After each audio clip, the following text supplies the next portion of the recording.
Bismillahirrahmanirrahim. Assalamualaikum warahmatullahi wabarakatuh. Hello guys, welcome to my channel. And on this moment and this very great day, on this occasion, I want to make a review about the novel that I have been reviewed for the extensive reading assignment. But first of all, let me introduce myself. My name is Muhammad Zaki Raihan Abdurachman, and I'm from 4C class at the English Education Department, sorry, and on UIN Retelling, Jakarta on the Faculty of Tarbiyah and Teaching Sciences. For the novel, back to novel, I want to review about the novel that I think is very, very good, especially for you guys as a thriller and a mystery liking genre. The the novel is called Stillhouse Lake by Rachel Caine. Uh, Rachel Caine is a famous author for novel that contains a genre thriller, young adult, and also urban fantasy. And this novel is published on the 2017 or 2017, and the genre is a thriller, and the total of the pages is 301. For those of you who doesn't know about Rachel Caine, uh, Rachel Caine is a famous author. Her specialty were in urban fantasy, just like I mentioned before, young adult and thriller. But the one that catch me the most is the Stillhouse Lake series. There are four books. First one is Stillhouse Lake.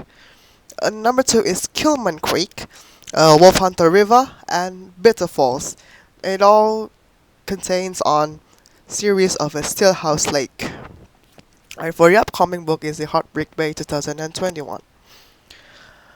Okay, to the story.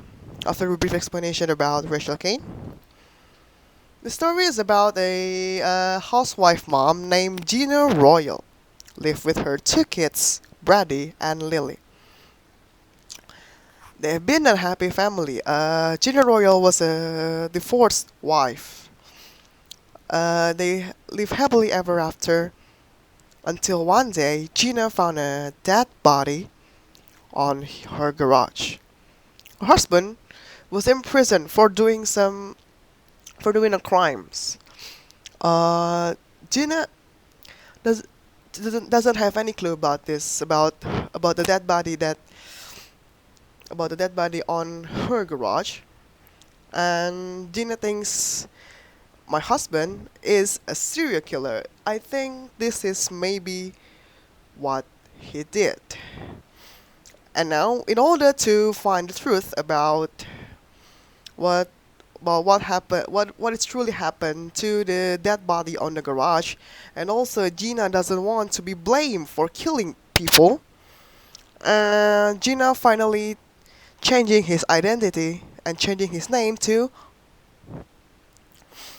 Grant Proctor. And now she's hunting for her husband, Melvin Royal, who has been in a prison. But of course, her husband, have a lot of accomplices. Along with kids, Brady and Lily also changing their identities. Atlanta is Lily and Connor is Brady. Lily is her daughter and Connor is her son. And move out, changing identities everywhere until they live on the cabin or a house near the lake. It's called Stillhouse Lake.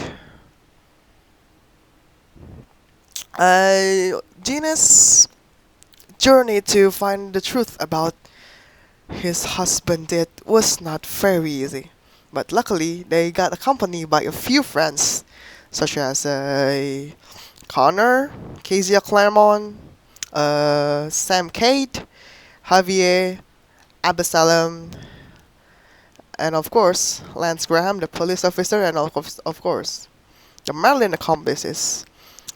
Gina lives with all the guys, with all the people around her, but truly Gina doesn't have any idea. Oh, sorry, it's not Gina, it's Gwen. because she's changing her identity. The friends that Gina had is also accomplice of a Melvin Royal. Gina wants to find the truth about her husband, but at the journey, Gina tackles some few challenges, and turns out the police officer called Lance Graham is a Marilyn accomplice. Even although Marilyn has been in prison for a few years, Marilyn have accomplices that live near Gwen and endangering their lives. Gina, Brady, and Lily. Uh,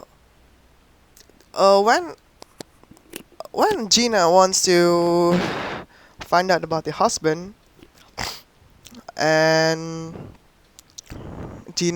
after Gina practicing about he just a normal housewife. He doesn't know anything about shooting, about killing, so he jump off to the shooting range that belongs to his friend Javier, a former Marine that had a shooting range. And after that, uh, after shooting practice, Gwen doesn't feel anything good, and finally Gwen got home, and she found that her children was not there. What happened? And then Gwen went to the police department to represent the Norton Police Department, the local police department there,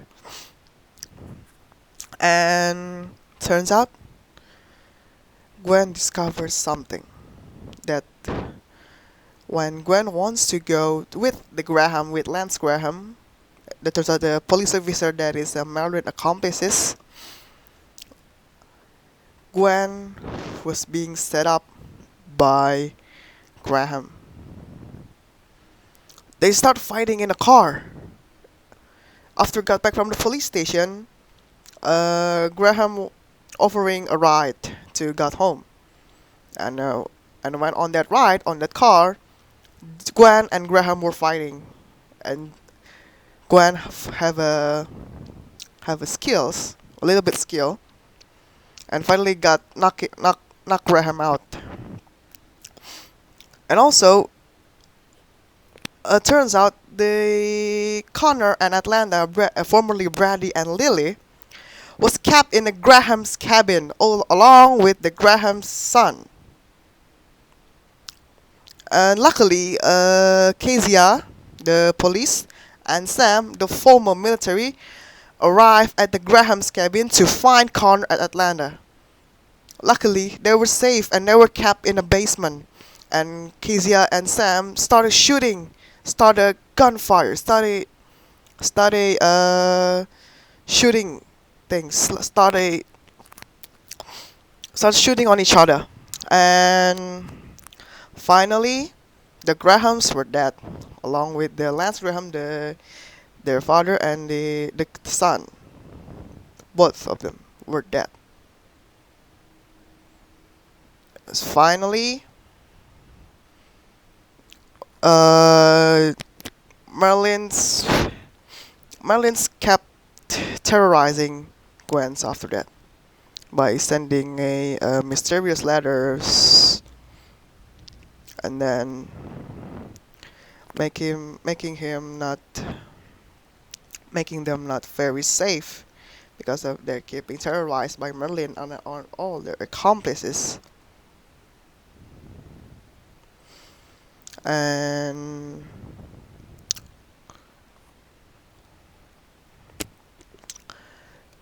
finally, at the end of the story, after being terrorized by accomplices and the letters, when Gwen almost got a little bit more about asking about the truth about what happened to her husband will finally get out and got out of prison. Like someone the like his friends breaking it and got away with another inmates. And when Gwen is start to finding the truth about what her husband did, her husband was escaped with other inmates from the prison. It's all the story that I can tell you. I'm sorry if there any mistake. Thank you. Wassalamualaikum warahmatullahi wabarakatuh.